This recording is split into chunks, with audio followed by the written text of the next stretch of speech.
Pace makes the race. We've all heard it and it's true. But what does it mean? More importantly, how can it help you to be a sharper player?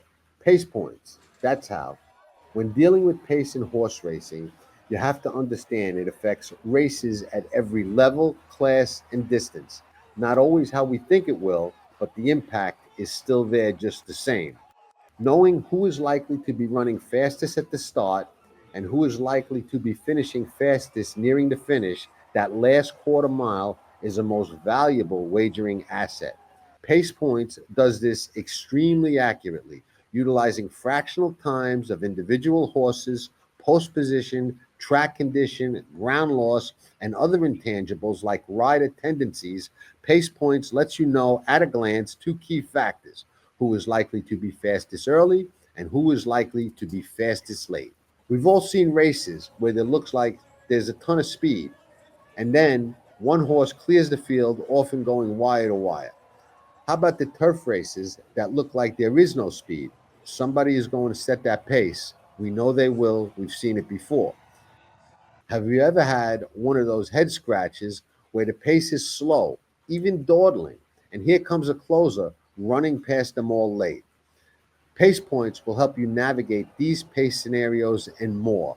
The races that show you one horse with 1-1-1 front running lines and a horse with 3-3-3 stalking running lines throughout the fractions of the race, and the horse with the threes that looks like the stalker is on the lead.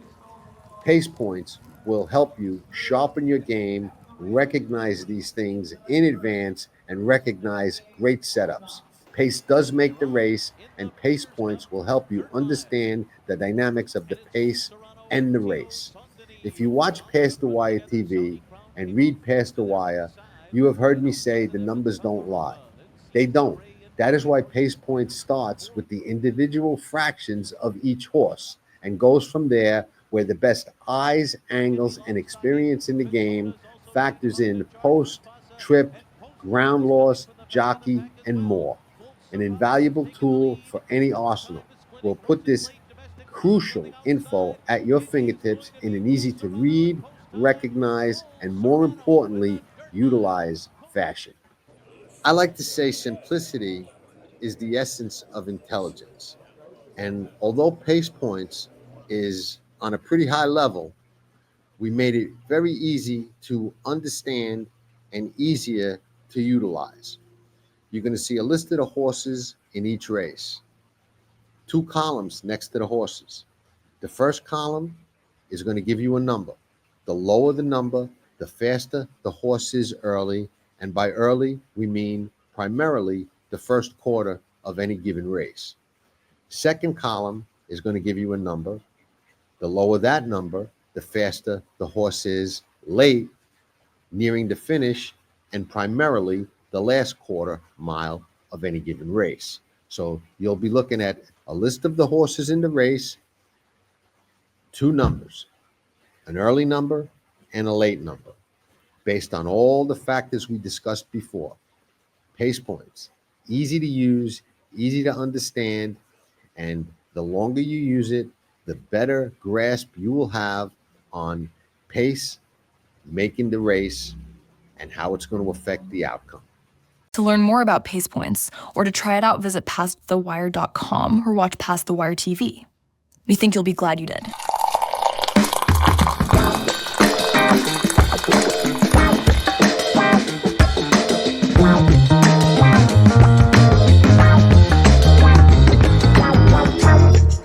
Sure, bad coffee. Are they talking about us? Shh. Wait. Are they talking about us? I think I heard Past the Wire. Past the Wire TV. They are talking about us. Often imitated, never duplicated. We are everywhere. Seriously? If you're betting horses and not watching these shows, you gotta be freaking crazy. Capiche?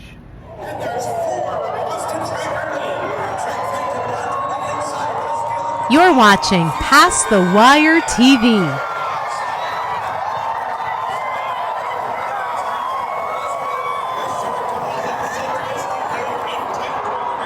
This year, for the Pass the Wire annual seminar, we're going to change things up. Why? For you. Everything I cover in the seminars in a clear, concise PDF you can download, print, read off your device, anything you like. Everything, and I mean everything that we cover in the seminars, right at your fingertips. Nobody does it better. And if that's not enough, if you join and ride with me, a private, members-only Q&A where you can ask anything about the Breeders' Cup, get answers, and sharpen your play. Secure your spot at PassTheWire.com and try and make this your best Breeders' Cup ever. I'm surely going to try and make it mine. Well, hello, everyone. Here we are, another week, but let's put it this way. This weekend is a great weekend for horse racing. A lot of great stakes out there. I handicapped 3 different tracks just to get, see if I could find a bunch of winners. I believe I did. I'm going to be focusing today at Aqueduct because there's a lot of stakes races there. And we're going to concentrate on the mandatory pick 5, which is in the middle of the card. Last week at Parks, we did pretty good overall at the whole track, but once again, I hit 4 out of 5. We just missed that one. If Barnes would have won that race, or who was the other one? Nikos. If that horse would have won the race, we would have been talking about me hitting the pick 5 again, but we didn't. So there it is. I hit 4 out of 5. We're going to try it again. And like I said, if you guys have any questions whatsoever, shoot me an email right over here, Charles at PassTheWire.com. I'll answer all your questions. And once again, up to Breeders' Cup, I'll be giving out my cards that we're playing. So if you want my whole card at Aqueduct, please just shoot me an email. Or if you want to know a couple other horses here and there, just let me know. Everyone out there knows that I'll send you an email with that. I'm going to be doing a little something different for Breeders' Cup itself. John's got his thing going there, and you guys could join all that up. And for those who want my picks and like to enjoy with my picks, I'm going to give out full cards for Friday and Saturday. And I'm not just going to give out my top 4 picks. I'm going to give out everything, what I think, how this horse is going to run, the race is going to be ran. Give a comment on every horse in the race. So it'll be more in depth, and I'll be doing those cards for $25 a card. But if you want both cards, I'll do it for $40 there. It's going to take me a long time to do a lot of work there, and I'm going to be doing that because I spend a lot of time on the Breeders' Cup. And if you want my opinion and you want to check it all out, shoot me an email, and I'll put you on that email list to send that to you, and we'll take care of the Breeders' Cup. And once again, we're getting set for a syndication for horse racing. We're going to probably claim a horse or 2, and then we're going to buy a couple horses or so. We'll see how that really turns out, what we got going, but that's what we're going to do. Well, let's go and tackle the Aqueduct, the middle pick 5, which is the mandatory. They call it the pick 5, and we'll start there. Like I said, great race card, not just at Aqueduct, but at Churchill Downs and even Santa Anita. Okay, here we go. Let's go into this race.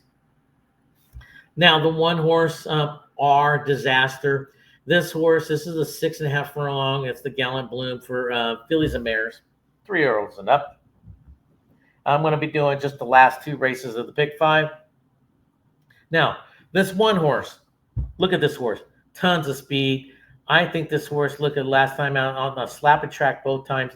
That's another thing we don't know about Aqueduct, if it's going to be sloppy, muddy, whatever. I have a feeling that when I looked at everything should be fine on Saturday. But just beware if it goes to slop, you can stay with my picks. I mean, my picks are good for all speed type of running. But if it goes to muddy, then that changes the whole thing. So I don't know after that. Okay, But anyway, this horse has got tons of speed. Jose is going to stay aboard. Jose is going to be riding this horse. He's done it last 2 races. 2 back, he just missed. This horse runs very, very well. If you go back and watch these videos, the horse has got tons of heart. And when Jose's with Safi Joseph, 23% win. You got to like that part. So, in my opinion, this horse is going to be a major player. This horse won last time out as the favorite. Yes, it did. And probably going to be the favorite again, but probably not as big a favorite as last time. The number 2, Impel, Cox Pratt combo. You gotta like that part too. 35 to win percent when they hook up. Florent has rode this horse 2 times before, so now Pratt takes over. So you got that going for you, Pratt. Probably one of the top, arguably one of the top 3 to 4 riders or 5 riders in the country. Anyone could argue that. This horse is cutting back in distance, and I do like that. I do like cutting back. I like going from 1.16 miles down to 6.5, or a mile going down to 6.5, or anything in between, of course. But once you start hitting 6, that's a different beast and everything. 6.5, you still got to have speed, but you got to have a little bit of conditioning underneath you to keep it going. This horse ran good in a small stakes race. Is climbing up a little bit, but I don't think it's too much, especially with Pratt aboard. Horse shipping into the track, wins at multiple circuits. That's a great plus angle. Now we'll go to the number 3, Patricia Ann. This horse last time didn't show too much, did close a little bit, but more on the maybe some horses that were backing up more than anything. Time before that didn't show anything. At allowance race. So for me, and then you look at the races before that, this horse does okay at allowance. I think this is too much of a step up personally for this horse. I think they're reaching a little bit too much. I think they should have gone into a small stakes race again, which the horse did okay, finishing 5.5 lengths behind. But for me, I'm taking a major pass. Scalable, the 4, Pletcher and Johnny Velasquez. Look at this horse last time, 7 furlongs, was closing very well, is cutting back in distance again. Is this horse going to be a little too late? This one's going to be coming from behind, 6.5 furlongs, plenty of speed in here. This horse is going to have to sit probably pretty close like he did last time, as she did last time, I should say, 2.5 lengths. That's probably the only way she has a shot of winning this race. I do think she has a shot of winning this race. With Johnny and Todd hooking up at 24%, look, this horse can close pretty good. Doesn't need to be flying from the clouds. I think if she stays close enough, she will be a danger. But personally, I think she's more of a danger for the bottom side of the exotics because she does close well, but that's about it. The number 5, Sterling Silver. Now, this horse last time out ran very even overall on the turf, 1.16 miles. They are cutting her back. She's 6 years old. 7 furlongs before that, she ran another even race. She ran behind My Main Squeeze. Look, that horse was tough. And then at 1.16 ran pretty much even, but was only second by a neck. For me, this horse is going to have to step it up to do some damage in the sprint. If this was a mile or 1.16 miles, then we'd be talking a little different maybe. So for me, I'm taking a pass on this horse. If you're going to do anything for me, if you're going to do anything, I would put it on the bottom side of any exotics you play. 6 all class. That's one thing she's lacking is all class. But this horse does have talent, and talent for the 6.5 furlongs type of races. Personally, I think she's probably a little bit better on turf, but Linda Rice, Kendrick aboard, that's a dangerous combination. If you always ask me, 25% win column, I think I think those numbers are diluted in my opinion. Kendrick and Rice, they do very well together. Plus 23% on the ROI. There's where it's at. Going to be dangerous, but I'm going to take a pass on this horse in this race. The 7, Street View. Another horse with speed, cutting back in distance just slightly. Can be one of them out there running early. But the question is, can she hang on? She might. Franco's aboard. Sassy Joseph. For me, if anything, I'm going to play her on the bottom side because I think she's going to be out there winging it a little bit. And I think that she might get caught at 6.5. If it was 6, it might be a different story for me. So that's how I see it. The 8, Sinza Paroli, excuse me. The 6, this horse has got speed. Another one's going to be out there running. Brown and Dylan Davis hook up. Going to be pressuring that 7, or they're going to be neck and neck all the way around 8 and the 7. I think this horse is not going to have enough at the end. I do think this horse is going to have some talent for later on. They're going to have to probably get this horse to go a distance. I think this horse could take speed to distance. So let's see what Chad Brown does with this horse later on. I'm going to put this horse probably in my virtual stable just to keep track. This horse was the beaten favorite, jockey switch, because I would like to see this horse go a little bit of a distance of ground and to see if she could take her speed that way, because, of course, she's going to have to know how to rate. But for now, I'm taking a pass. And now the 9, Sunday Girl. Katie Davis is riding this horse. Last time she rode this horse at 5.5. Didn't really run a lick. I don't know what was wrong there because, this horse looks like she does well on turf. But the times before that, running small stakes, got some nice talent. And you know what? Katie Davis, she rides this horse very well.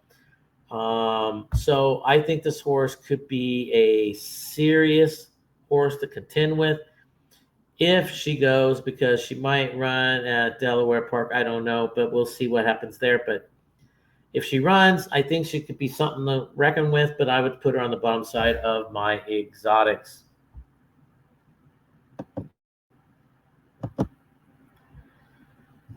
Okay, so let's go to see what Racelands, how they think this race is going to just pan out in this race. But there's a lot of speed in here, so you're going to see a lot of horses up front, but let's see what we got going on here. All right. Like I said, they got them pretty bunched up here a little bit. These 5 or 4 probably going to be out there. The 1, I think, will be right there running big time. The 7 and 8, I think, is going to be a much closer up to the front. Halfway through the race, they're saying the 1's going to start taking over the 8 and the 7. I don't know about halfway, but I think the 1 will take over before the turn for home, be honest with you. That's how I see it, or be very, very close on them. And at the end, they seeing the 1 at 57, almost 58%. They seeing the 8 at 12, 4 at 9, 6 at 5, and then, of course, the 2 at 5. I see it as 1, 2, 4, 9. I think the 9 could get in there for a little piece of the pie if they run this horse. And you want to probably know the adjusted win percentage probable factors, how I set it up. This is how I set up Aqueduct main track. We do speed 5, class 4, form 5, distance 4, jockey, and then the jockey trainer both at 3. Then the pace and the trainer at 4s. And then everything else at 3s, the track, angles, and condition. So that's how I set it all up. And let's see what the odds or probable odds should be. They're saying the 1 should be 1 to 2. According to, Race Lens, how they 57% chance should win. Yeah, probably should be that. But I think we could have a shot at even money, because some people might be betting maybe a little bit on the 8, a little bit on the 4, So I'm hoping for even money. Let's put that away. I guess that's more what I should be saying. We're hoping. But that's how I see this race, and we'll see how we do it. And that's how Race Lens predicts this race to go. Okay. We're going to go in there, and we're going to do the last race of the Pick 5. Once again, please shoot me an email if you got any questions, or if you would like my full card at Aqueduct, or any other winners on those other 2 tracks I was telling you about, Churchill or Santa Anita. And of course, if you're interested in my Breeders' Cup race, the whole card races in detail for Friday and Saturday, and or get it both, ask for both of them, and you get a deal on that. And of course, the racing syndication. You got any questions on that, shoot me that email, and we'll take care of that for you. Now, let's dive into this last race of that Pick 5. Okay, what happened here? Okay. Now it's not responding. Okay, well, here we are. Like everybody knew, last week I had some problems with my computer, and it was fine today. And right now, all of a sudden, I got a little bit of a problem, but I think we're okay. All right, then, race number 9. We're going to go into this. This is the 7 furlongs for 3-year-olds and up. Okay, the 1 horse, Scotland. Let me tell you about this horse. This horse is 7 furlongs, like we said. This horse has been knocking on the door at 7 furlongs, right there. Boom, boom. Last one behind Bookham Dano. Bookham Dano is just a freak horse, especially in New York. Are you kidding me? This horse could win at a mile. This horse is one of those nice closers that sits pretty close to the pace, but can come from way from the clouds too. So it doesn't really matter how this horse breaks, as long as they get this horse running about halfway through this race. They got to get him moving. Hopefully he doesn't get stuck on the route. Hopefully Junior can take him out and run on the outside. This horse is going to be probably the horse to beat in this race. 5-2. I like this horse a lot. And this horse, oh gosh, I'm having some problems here, man. I tell you, it's that late night stuff that when I'm doing this, it's not working too much on my Wi-Fi. Okay. Anyway, I hope you guys all still see me. All right, I'm sure you do. Okay, 3rd race after a layoff. Looking for improvement, which I think we're going to see. So I think this is one of the horses to beat. This horse would be flying late. Doesn't have to come from the clouds. Can sit close enough to a race like 3 lengths and can run. But I see this horse probably sitting 4th, maybe 5th. But this horse will be closer than normal. Nash, look at this horse. There's some people out there that really likes Nash, and last time he threw in a clunker there, but he ran against Bookham Dano, of course. But this horse can run very well at 6 furlongs. 7 furlongs is probably the question, but I think this horse has got tons of class. And I think with Pratt jumping aboard, I think you're going to see a little different on this horse. This horse will be sitting close to the pace and make one run. This one will be pushing him along a little bit. 6-1. I would demand that 5 or 6-1 if you're going to bet it to win. But I think this horse is a horse to be reckoned with. but you're going to have to beat that number 1 horse, 100%, Scotland. Super Chow on the number 3. This horse has got speed. Of course, you better have it in 7 furlongs or less. Probably be one of them now. They'll be out there winging it big time. Personally, I think this horse is going to be out there winging it and probably will not have anything left. Horse shipping into tracks, wins at multiple circuits, which is very nice. So, but for me, I'm taking a pass. Doc Sullivan. If you guys watch our show, the four of us, me, Eddie, Gio, and John, we all did a round table type of thing on some stakes races, and some of them came up with Doc Sullivan. And this horse has improved. I personally think, as John said in our video, I'll repeat what he said there, which I agree with. This horse has improved since going to John Ortiz barn. Joe Rosario's aboard. Could be a little bit of a dangerous type of horse, but I still think you got to beat that number 1 horse 100%. So with that being said, I like him on the bottom side of my exotics, but definitely could be a player. The Golden Gorilla. This horse is going to have to really step it up for me. They get 11% when this trainer and jockey combine. Personally, I think this horse is over his head. I personally would like to see this horse in a small stakes race. Last time he was in a small stakes race at 75K, and he finished second. Should have won that race, to be honest with you. So for me, I'm a pass. This is a pass for this one. Baby Yoda. This one's an interesting horse too. This horse was claimed last time for 100K, people. That's pretty unusual, and especially for a 7-year-old, that's pretty unusual. 100K for a 4-year-old, I could see it. Maybe a 5, but 6, 7, or an 8-year-old, no. And this horse is we're only talking a couple more months, and this horse is going to be 8. So I think they're going to have to get their money back fast. And jumping in a race like this, they probably can. Can this horse win this race? Probably can. Has this horse run at graded stakes before? Yes, and has done well in the past. But that was last year when this horse was 6.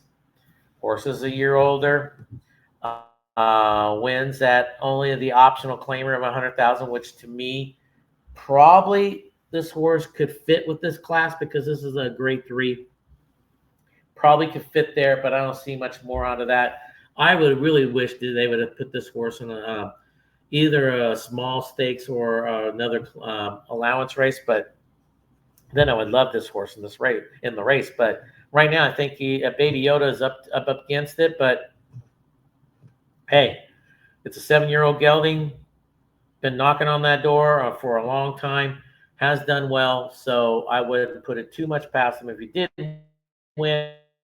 But for me, I'm taking a pass because you got to beat the 1, and there's a couple others in here this horse has to beat too. Light the Weight in number 7, another horse with speed, can take speed, a distance, a ground. So there's some endurance in this horse. You got Kendrick aboard with Rice, great combination. We've already discussed that a little bit there. I think this could be a dangerous horse too. Tons of speed, but once again, I'm going to take a pass because I think there's others that can and that are a little bit better. The 8, Patriot Spirit. Interesting. Won a small stakes, which is nice. Barely lost the small stakes, which is good. Ran okay in a grade 3. Was just too far for this horse. I don't know, but horse can get a different distance if it's on a lone lead. So this is a small stakes, maybe a grade 3. This is grade 3, like I said before. Question is the distance part right? Well, maybe, because the horse won at it last time out as the favorite.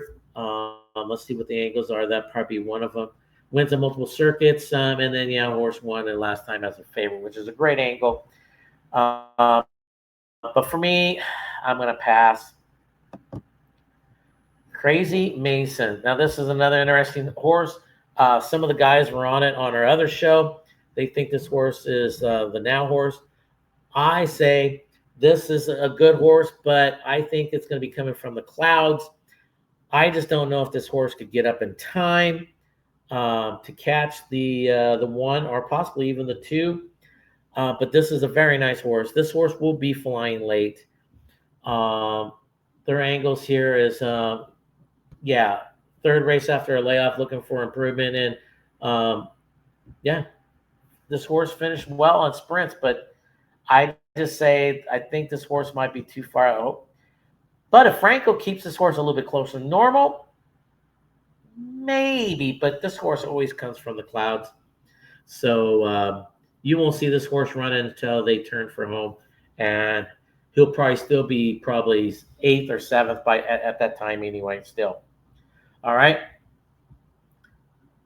So there you have that. Now let's go and see what Racelands, how they think this race is going to just pan out.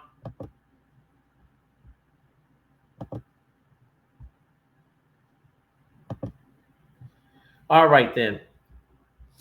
Race number 9. They see a bunch of horses up front, 3, 4, 6, 7, possibly even the 2 and the 8. There is tons of speed in here. I have to admit that. I think the 2 is going to be definitely one of them up there running, flying, and the 3 flying. I mean, there's going to be plenty out here. Halfway, they still think they're all going to be bunched, 3, 2, 6, 4, 1. I mean, they're all going to be real bunched. Like I said, the 1, has to sit probably a little closer, and we'll come from behind a little bit, but can't get too far out of it. They got a horse sitting about 5th, and I said about 4th originally, right? So not too bad. At the end, though, they see it as the 8 winning it at 31%, the 1 at 20, pretty much 26%, the 4, 18%. The 9 at 7, and then the 7 at 6%. I see it, the 1 winning this race, the 2 finishing 2nd, the 4, then the 9. And I really like the 1 a lot in this race. I think this horse is going to be tough to beat. And let's look at the probable odd. Okay, they're saying 2-1 on the 8, and right now you got 5-1. You're not going to, I don't think you're going to see 2-1. It's going to be between the 8 and the 1 for odds-wise, yes. Who's going to be the favorite? Probably even the 9 is going to be in there too. So those 3 horses are going to battle it out. Who's going to be the favorite? Most likely the 9 is going to be the favorite. The 8 and then the 1 is going to be really battling out. The 7 is supposed to be 14-1, 20-1. I think it's going to be all of 21, if not more. Doc Sullivan 4-1, and you got the morning line of 6-1. I think you're going to get about 6-1. So there you have it. I think the favorite will be the 9, but the 8 and the 1 are going to really battle it out. Who's going to be second choice in the race? And I really like the 1's chances a lot in this race. Now here's the time. Let's go and see if we can hit this pick 5 at Aqueduct. It's mandatory pick 5, and like I said, it's the middle, which is the 5. Starts in race 5, and it starts in race 5. And race 5, I do like the 2, 1, 3, 4. The trifecta, I do like the 2, 1 with the 2, 1, 3, 4, 5, with the same thing in the third slot, 2, 1, 3, 4, 5. Now, when it comes to my pick 5. I'm going to go 5 deep. I'm going to go 2, 1, 3, 4, 5 in the first leg. The second leg, which is race number 6, I'm going just 4 deep. I'm going to go the 7, 6, 2, 1, which are my picks. And then, which is the race I think is a little bit more wide open than people want to talk about. Race number 7, which is the third leg. I like 8, 9, 10, 4, 6, 3 on my pick 5. And then we're going to go the 2 races we just covered. And that fourth leg, which is race number 8, I'm going 1, 2. I'm just doing the 1, 2. And then the last leg, I'm just going to go with it. Scotland, I got to put a single somewhere or 2 races with 2. And I think that 1 race is so wide open with the 6. I think this is the ticket. We're going to, like I said, like always, keep it under the $200 mark. So we'll go through the rest of the races now. Race 6, I like 7, 6, 2, 1 with the exacta 7 over the 6 and 2. Race 7, I like 8, 9, 10, 4. But then, like I said, the trifecta 8, 9 with the 8, 9, 10, 4, 6 to the all. 8th race, exacta 1 over the 2. I'm going the daily double 1, 2 over 2, the 1. And then, of course, the 9th race, I like the 1, 2, 4, 9. But I'm going win on the 1. I'm going exacta 1 over the 2 and 4. And did I cover the 8th race? Probably not. 1, 2, 4, 8. That's my picks on the 8th race. So there you have it. We're going to go and try to hit that again. And once again, everybody, shoot me an email if you got any of those questions, anything I try to cover there. And go out there and let's get those winners. And let me know how you did out there every weekend. Shoot me an email or put it on the comments on the video. I look at everything. We'll take care of that. So I just want to hear it. So go out there and get that money, and I'll see. Here comes journalism. Here comes sovereignty, and they square off, heading to the final. Sovereignty wins the Derby. You're watching Past the Wire TV. Hit that like button and subscribe to Past the Wire TV. Nobody does it better. Knowledge. It isn't free. You gotta pay attention. And ladies and gentlemen, we direct your attention to the winner's circle for a very special presentation. Representatives from Handicapping for Horses, along with professional handicapper Jonathan Stetton, are proud to support the work of the Thoroughbred Aftercare Alliance and Old Friends. Accepting the check for the inaugural Handicapping for Horses event this past summer at Saratoga are representatives from the Thoroughbred Aftercare Alliance and Old Friends. Gulfstream Park welcomes Michael Blowen, Jonathan Stetton, Kelly Stovey, Jim Rhodes here this afternoon. Since 2012, the TAA has awarded more than $17.2 million to accredited organizations. Handicapping for Horses looks to make their Saratoga Springs event larger and raise money for Thoroughbreds Aftercare year after year. Once again, thank you to Handicapping for Horses, Jonathan Stetton, and welcome to Old Friends and our friends at the TAA. The Rainbow Six and race number 5 up next. And they're off in the Kentucky Derby. You're watching Past the Wire TV, the biggest races at the best tracks. From the Kentucky Derby to the Breeders' Cup.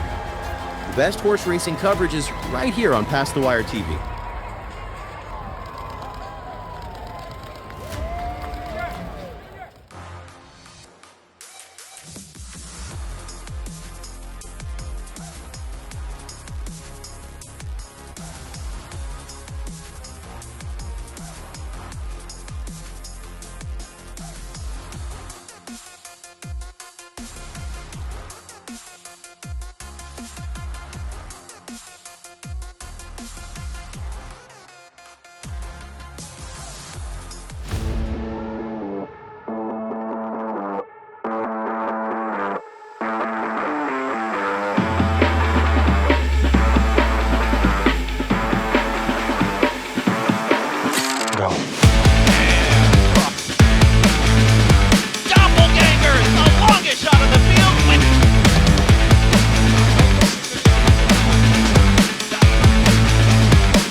Dynasty in motion, reshaping the sport's greatest tradition, channeling the legends of his line and surpassing them.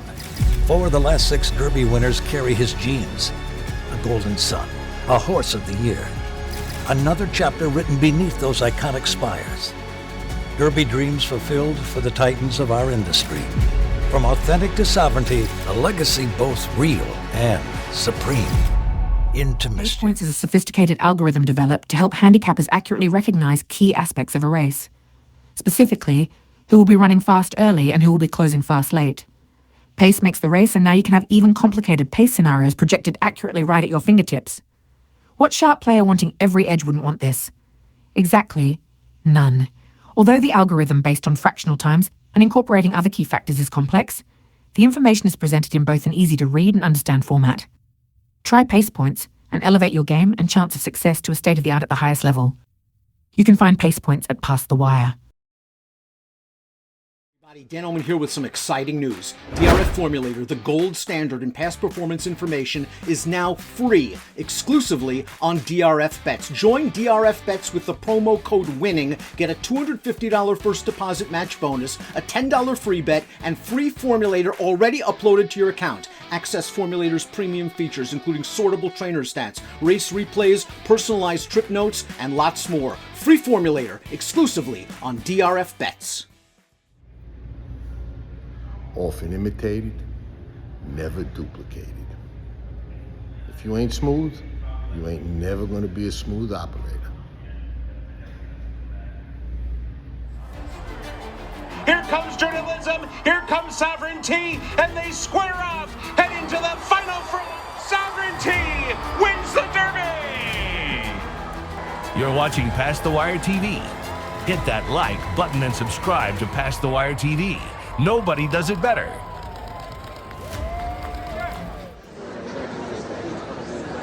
Are they talking about us? Shh. Wait. Are they talking about us? I think I heard Past the Wire. Past the Wire TV. They are talking about us. Often imitated, never duplicated. We are everywhere.